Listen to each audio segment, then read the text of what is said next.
The 90s was arguably one of the best times for video games. You had so many new consoles coming out, and with junk food being popular and already advertising to kids, they decided to jump on the bandwagon and start making their own video games. Most food companies just stuck to TV commercials, Got Milk, Fruit Stripe Gum, Lunchables, and of course Mentos, the fresh maker. Those companies didn't have to make video games, but guess who did? Cheetos, McDonald's, and Domino's Pizza, who created Yo Noid. What's the deal with the Noid? What kind of drugged-up fever dream spawned this mutilated mascot monstrosity? It's a creepy guy wearing a red rabbit suit. And why does he ruin pizzas? What were they thinking? Most junk food games were just a bunch of business bullshit from the wasted imaginations from all the corporate fat cats. So, get out your pooper scooper and let's dig out this piss litter of a game.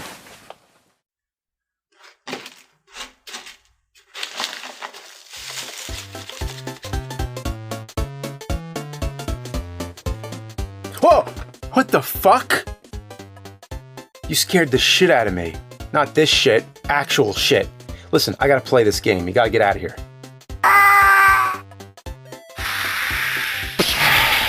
Huh, what? Drink? How do you play drink? What kind of title is that? The back is in Japanese, and the side has the title in Japanese, and then the other side has it in English. Pepsiman. Pepsiman? Pepsiman! Pepsiman! Pepsiman? Pepsiman! Okay, so Pepsiman is this weird T-1000 looking Japanese Pepsi mascot who helps people by magically turning things into Pepsi. In all his TV commercials, he's a bumbling idiot who stumbles around, smashes into windows, and transforms into a cactus? Even though he was only marketed in Japan, all his commercials take place in the USA. He even starred in his own video game, and was also featured as an unlockable character in the Japanese version of Fighting Vipers for the Sega Saturn. To unlock him, all you gotta do is lose the first fight. Never seen that before. You lose to unlock a character? Well, thanks, Pepsi Man, that's very interesting, but I have other junk food games I could play, like Cool Spot.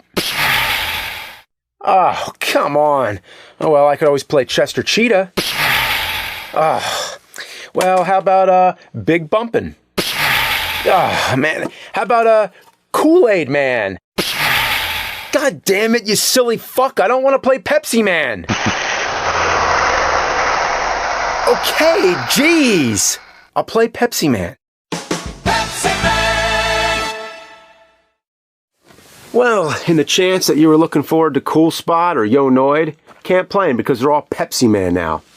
Everything I want to play is Pepsi Man. Yeah, well, I guess let's pop this corporate cock fuck in. The intro starts with this live-action cutscene of a guy buying a Pepsi. As he drinks it, you hear the shrill shriek of Pepsi Man set to surf music. And then he stares into the can. Okay, so is Pepsi Man in the can now? I don't even get it. I mean, this is fucking stupid. I'm not playing it. Okay, I'll play it. Next, we see Pepsi Man running down a street to nowhere as he crashes face first into the game's logo. What the hell's wrong with this mascot? Chester Cheetah was cool. Cool Spot had cool in his name. But Pepsi Man, he's not cool at all. He doesn't make me want to drink a Pepsi. Makes me want to drink a fucking beer. What? I said it makes me want to drink a fucking beer. Oh, come on. All right.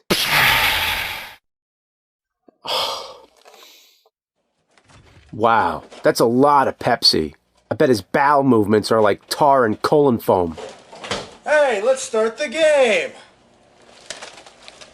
So the first level starts off with Pepsi Man meeting a truck driver with a flat tire. There are a bunch of people gathered in front of the vending machine. They want Pepsi! And the word is that they're just about to riot. Really? They'll riot? Why is Pepsi such a big deal here? Is that one vending machine the only place to get a Pepsi in this town? I mean, there's Pepsi everywhere. It's laying all over the streets. You can get one anywhere. So Pepsi Man runs around collecting Pepsi while dodging cars, pedestrians, pogo jackhammer fucks, chuds, and this garbage man who's being an asshole. Look, they wait for him at the intersection and then start launching garbage out the truck. Dicks. Pepsi Man doesn't give any shits either. He'll run right through your house. Hell, he'll even run right into you and send you flying through your kitchen wall. That guy's probably dead. This part reminds me of the chase scene in Raising Arizona, but instead of Nicolas Cage, it's Pepsi Man, and instead of Huggies, it's Pepsi's. Here, you crash through a shed and end up with a trash can on your head, which makes your controls opposite. Yeah. Finally, I get to the end of the level and he buys a Pepsi from a vending machine. Why don't the people go to this one at the Kid and Kid store instead of riding like a bunch of Pepsi-crazed freaks? And why does Pepsi Man buy a Pepsi when he just collected 94 Pepsis? And why can't I go one goddamn sentence without saying Pepsi? That's enough for me. This game's too monotonous. Oh, dude, your breath. It smells like tooth decay. Here, have some Mentos. Wow. That worked. Thanks to Mentos. Mentos, the fresh maker. Well, fuck it. I'll just keep going. So in level 2, there's this radical skateboard part. It sucks. The controls feel stiff and one hit kills you. I guess it makes sense. If you were riding a skateboard down the hills and crashed into a trolley, you'd be dead. Now a moving company's trying to kill Pepsi Man too? They're just driving with the truck wide open, launching furniture at him. That's someone's furniture! Imagine if you hire a moving company to load up all your furniture and you get to the new house and then it arrives, the van is empty and you're like, hey, where the hell's all my furniture? And they say, oh yeah, we saw Pepsi Man on the way over and we had to just chuck it all at him. Yeah, that'll be $500. So finally, you make it to the rioters who are going apeshit by this Pepsi machine. This one's at a different Kid and Kid store, and this one lady's biting her shirt or something, and this guy's jacking off. Pepsi Man gives them Pepsi, and all is well. That is, until the Pepsi truck smashes into you, sending you into a Pepsi billboard with a giant Pepsi can that rolls after you, Indiana Jones style. Now I'm being chased. Yeah, this time I'm running towards the camera instead of away. Way to shake up the gameplay there. I hate this. I wish I had something wittier to say, but there's really nothing. I mean, this game is just mindless brain waste. It's an advertisement that's meant to push processed poison pissed out of Pepsi Man's pee hole. Speak of the devil, you're back. What's that you got there? That's not Pepsi. That's a Rolling Rock. An actual Rolling Rock. You know what? Pepsi Man's actually pretty cool. Cheers, buddy. This isn't Rolling Rock. It's not even beer. This is Crystal Pepsi. And it's old. Like, what is this, from the 90s? It's all flat. You know what? Fuck you. You're shit and your game is shit. Pepsi Man!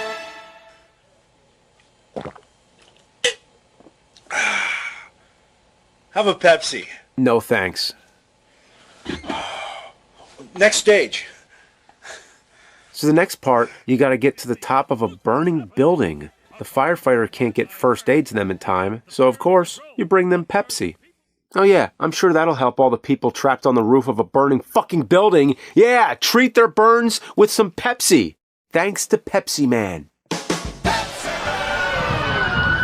This level is horrifying. It's like society's final days, brought to you by Pepsi.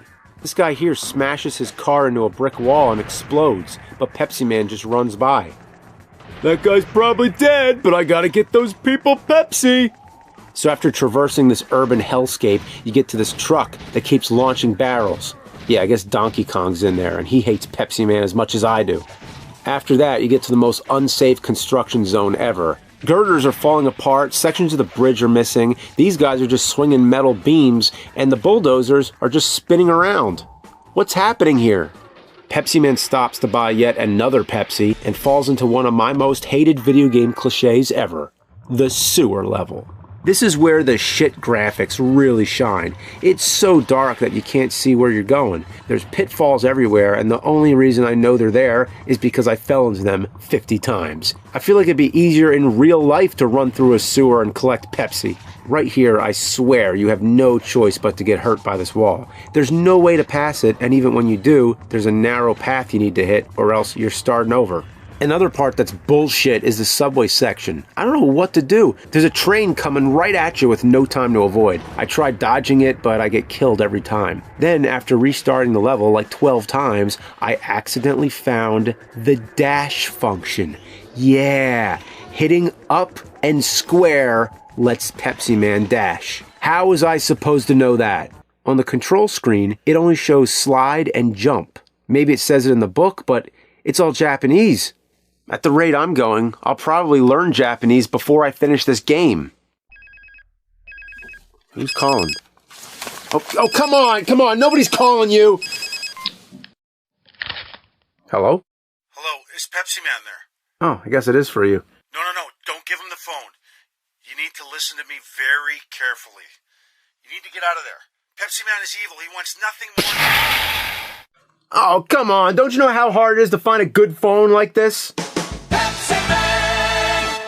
So finally I reach the burning building and give the poor stranded people some Pepsi. Then I get chased by the truck from the Enter Sandman music video. It's basically the same as the giant Pepsi can from the first level, just a bit harder. Eventually Pepsi Man turns down the road as the truck smashes through a building. It seems like no one in this world has value for human life. Just motherfucking Pepsi. Look at that. The truck smashes into something, and Pepsi Man pays no mind and just keeps on running like Forrest Gump.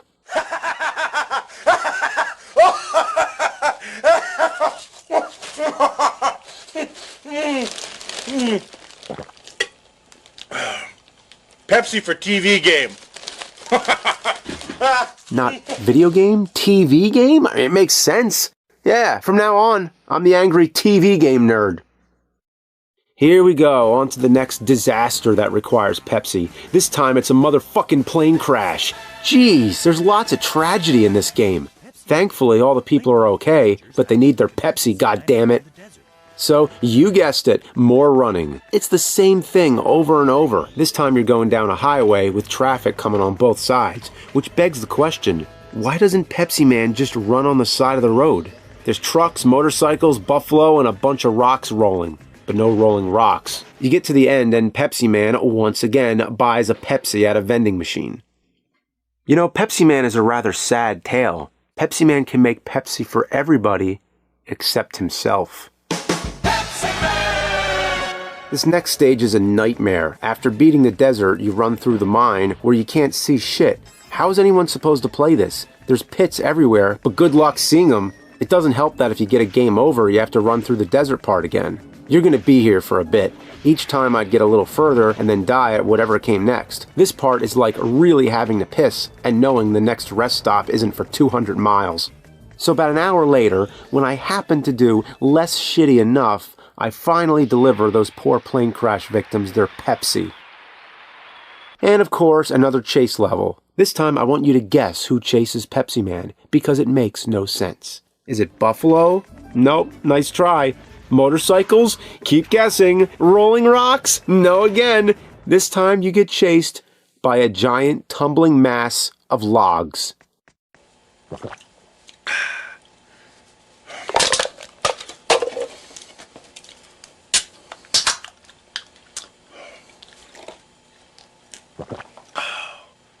Pepsi for pizza.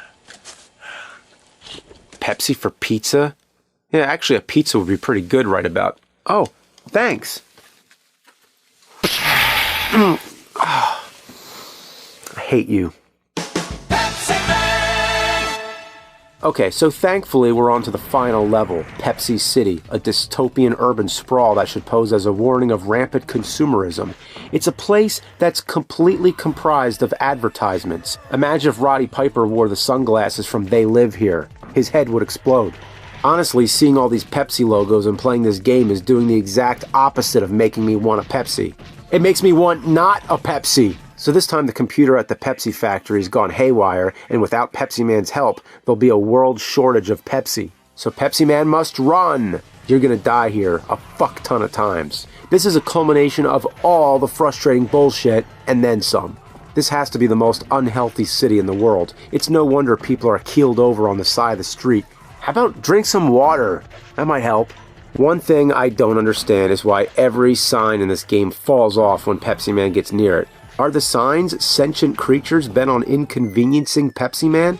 Everything is so precise for such a piece of shit game. It took me the same amount of time to beat the stage than every other stage combined. I game overed 13 times. Each continue, you get 4 lives. Plus, I died 3 more times before I finally passed it. Maybe I just suck, maybe the game sucks, maybe we both suck, but either way, that's too much suckage going around. This last section, you can't hit anything or you're dead, and you only have a few seconds to do it. But finally, I've made it to the computer core, and the world can have their precious Pepsis.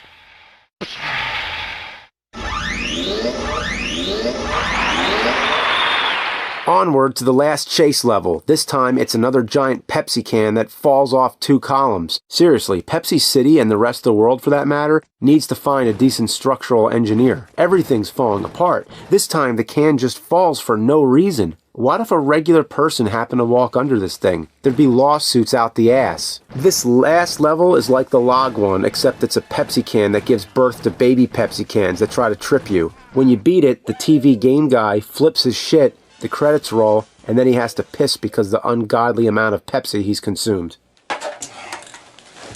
Excuse me. Beating it unlocks Classic Pepsi Man and Free Play mode if you want to play through and collect all the Pepsis. I say, however, fuck that, good riddance, the end. Well, that's Pepsi Man. I'm not going to play it again as Classic Pepsi Man or unlock other bullshit or whatever, so I'm done. Get the hell out of here. Kool Aid Man was a huge advertising icon for kids growing up in the 70s and 80s. And in the old television commercials, he would smash his way into a room whenever kids were looking for something to drink. His popularity was so huge that it even crossed over into the realm of video games. Now there are 2 different Kool Aid games that were made, one for the Atari and one for the Intellivision. Now since both these games are completely different from each other, for this review, we'll be looking at both. First, let's go ahead and check out the Atari version. Now the first thing we see in this game is the familiar scene of Kool Aid Man bursting through the wall. And this is a very nice touch, because what could be cooler than that? Oh yeah! Kool Aid Man! Oh yeah! What the hell? That's my wall you just destroyed! Oh yeah! Damn it, Kool Aid Man, I'm in the middle of a game review. Get the hell out of here! Okay! How come all these interruptions always happen on my show? Alright, so after the nostalgic intro, the game begins, and you get to play as Kool Aid Man. Now the enemies in this game are colored balls that fly back and forth across the screen, and depending on where they're released, determines their color. In this row, we only find red balls. In this row, we find orange balls. And in this row, we only find blue balls. So guys, you might want to avoid this row. Now these enemies are called thirsties. And in this game, they travel around the screen and randomly stop to extend a straw into the pool of water below in order to start sucking it dry. Now as Kool Aid Man, your job is to collect these thirsties only while they're drinking. Because if you touch them while they're moving, shit! They bounce your ass across the screen. This especially gets annoying later in the game when the enemies keep knocking you into other enemies over and over again.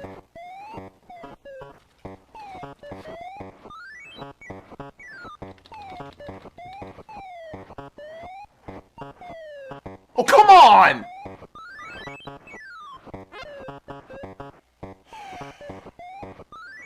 This also becomes a pain in the ass when the water's almost gone and you can't even collect the enemy in time.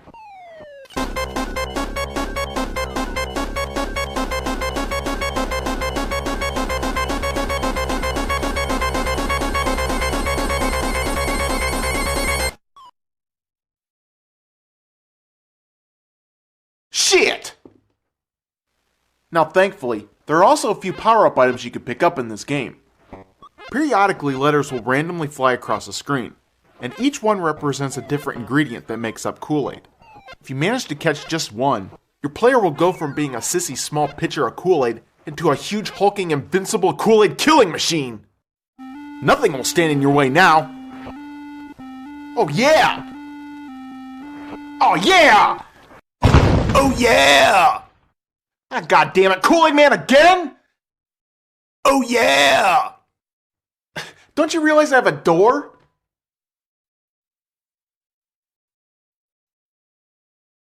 Oh yeah! Just get the hell out of my house. Okay. It's getting ridiculous. Now each level has 30 enemies you have to destroy. Once you've gotten them all, you get to advance to the next level, and everything moves just a little bit faster than before. But even though level 1 is pretty simple to beat, just wait until you reach level 50. Holy shit!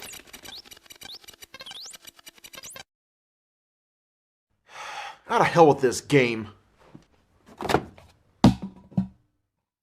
Now for those of you who can't get enough of the big red guy, there was also a second game produced for the Intellivision.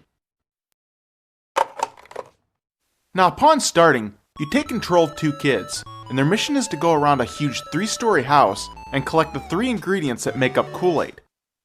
Now after locating one, it's your job to pick it up and bring it over to the kitchen area. And you can tell it's a kitchen by the giant sink. Now each kid can carry one item, and this really comes in handy when you're trying to beat the game's 10-minute time limit. Now during all your running back and forth, you'll also notice that there are 2 thirsties roaming around the house. Instead of touching them like in the Atari version, you'll want to avoid these guys at all costs, because if you get too close to them, they'll change direction and start to chase after you. Now this is something that you don't want to happen, because if they manage to catch up to you, one of the kids will be frozen in place. Get hit a second time, and the game will be over. This especially sucks when both kids are carrying items, because the item also gets frozen in place along with the kid. Not even a Final Fantasy item will cure this petrification. Damn. Now grabbing both the Kool-Aid mix and pitcher items are pretty easy to do. But the sugar, on the other hand, is placed just out of your reach. The only way to grab it is by finding the stepladder that's directly above it. So after grabbing the ladder and bringing it back to the table, it's time to grab the sugar. But not so fast, because you also have to make sure you drop it directly in front of the table. If you place it just off to the right, you'll climb up and won't be able to reach it. Place it off to the left, you'll climb up and, where the hell am I? So after grabbing the final ingredient, it's then time to head back to the kitchen for the final time. Now if you fail to make Kool-Aid before the timer runs out, you'll end up getting the big fat game over screen. And rightly so, because even if you can't make Kool-Aid in real life in under 10 minutes, it's pretty much game over for you too there, pal. Damn it! Alright, so after you've collected all 3 ingredients and placed them in the kitchen, you'll finally be able to make Kool-Aid and summon the Kool Aid Man. Now it's time to sit back and watch the magic begin. Oh yeah! Oh yeah!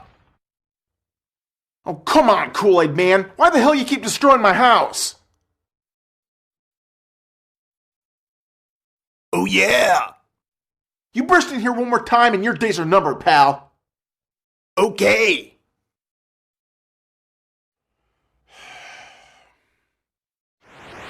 So after Kool Aid Man smashes his way into the game, your job now is to hunt down the thirsties that were chasing after the kids. Once you've found them both, the mission is over, and you get to advance to the next level. Now you get the pleasure of doing it all over again. Again and again and again and again and again and again and again and again and again until you lose your mind from making Kool-Aid. Boy, I'm starting to get sick of this game. Oh yeah! Damn it, Kool Aid Man, what the hell? Oh yeah? Oh, that's it, Kool Aid Man. You jumped through your last hole, buddy. Oh no! Time to get me some Kool-Aid. Oh no! Oh no! Oh no!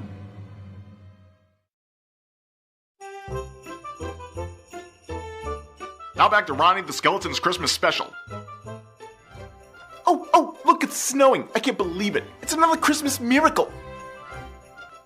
Boy, I love this show. Looks like I'm gonna need some more Kool-Aid.